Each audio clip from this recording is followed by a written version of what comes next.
তো এক জায়গায় আমার আল্লাহ বলেছেন, হাবিব আপনি ক্ষমা চাইলেও আমি ক্ষমা করব না। কারা? যখন আপনি শানের সালতে বিয়াদবি করে ফেলবেন, এক চুল পরিমাণও যদি বিয়াদবি হয়, আমার নবীকে আল্লাহ বলছেন, হাবিব 70 বারও যদি ক্ষমা চান এখন আর ক্ষমা নাই। কেন? কারণ আপনার শানে বিয়াদবি হয়ে গেছে, আপনার শানে বেয়াদবি হয়ে গেছে। ইতোমধ্যে আমি যদি বেয়াদবকে ক্ষমা করে দেই, শয়তান আমার দরবারে এসে দাঁড়াবে না যে আপনি তারে ক্ষমা করলে আমাকে ক্ষমা করলেন না কেন? শয়তানের সমস্যা তৌহিদের মধ্যে ছিল না। সে তো তৌহিদবাদী, সে তো জানে আল্লাহর একত্ব, আল্লাহর মহানত্ব, আল্লাহর বিশালত্ব সবকিছু সে জানে। তার সমস্যা তৌহিদের না, তার সমস্যা হচ্ছে রেসালতের, নবুব্বতে। এটাকে বলে তানকিসে নবুব্বা। সে নবুয়তকে অস্বীকার করে নাই, আন্ডার এস্টিমেট করেছে। কি করেছে? আন্ডার এস্টিমেট করেছে। এক ভদ্রলোক আমাকে বলতেছেন, না এটা আল্লাহর আদেশ অমান্য করেছে। তো অনেকবার আদেশ মান্য করি বাড়াই দিতে লিখবে এলে হইলে তো ওনারা ব্যাকিং বাদ দেওয়া আই আল্লাহ আরে বড় শতান বানাই। কারণ আমি তো আমাকে চিনি, জাহের বাদ দেনে আমি কিরকম।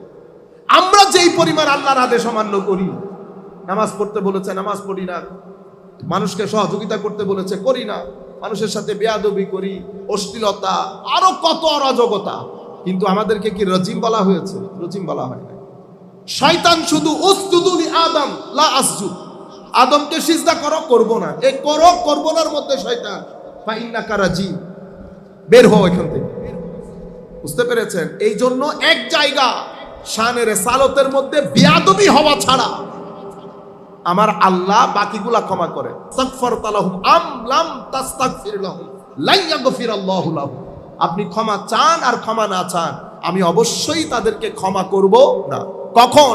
যখন শানের সালতের মধ্যে বেয়াদবি হয়। অহংকার দেখান যখন বারেগাহের সালতের মধ্যে। কি রকম? ওয়াইজা কিলা লাহুম তাআলাউ ইস্তাগফির লাকুম রাসূলুল্লাহ। যখন এদেরকে বলা হয় যে আল্লাহ রাসূলের দরবারে আসেন, আল্লাহ রাসূল আপনাদের জন্য ক্ষমা চাইবেন, তখন লাউয়াউ রুউসাহুম, মাথারে ঝাঁকুনি মেরে বলে যে আবার রাসূলের দরবারে যেতে হবে। বুঝতে পেরেছেন? এটা বলার পরে আমার আল্লাহ বলছেন, সাওয়া সাওয়া হাবিব, বরাবর, মাফ চান আর না চান আমি ক্ষমা করছি না। কিন্তু এখানে বলছে আপনি ক্ষমা করে দেন, আল্লাহর দরবারে ক্ষমাও চান। আমি মূল মেসেজ যেটা আপনাদেরকে দিতে চাচ্ছি, মাওলাই করিম যাকে যত বেশি গভীর করে সে তত বেশি চুপ হয়ে যায়, তত বেশি চুপ। তাকে আল্লাহ হিকমত দান করে, সেই বুঝে কোন জায়গায় কোন কথা কোন সময় বলতে হবে উনি বুঝেন।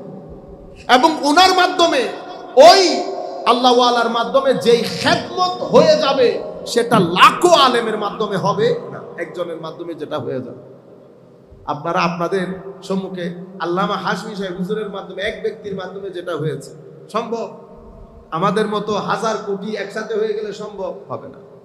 হুজুর আল্লামা জালালউদ্দিন আল কাদেরী, উবাইদুল হক নাঈমি, আল্লামা আমাদের গাজালিয়ে জামান মুসলিউদ্দিন সাহেব হুজুর সহ, হাশমি সাহেব হুজুর সহ, হযরতে আবিদ শাহ মুজাদ্দিদি সহ এই ধরনের সমস্ত উলামায়ে কেরাম যে খেদমত করেছেন, আমাদের লাখো কোটি ব্যক্তির মাধ্যমে এটা আঞ্জাম দেওয়া সম্ভব না।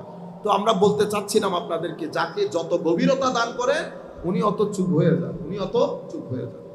আর ওই যে তাসকিয়ার কথা বলছি, মুরাকাবার কথা, আল্লাহ আমাদেরকে মনিটর করে।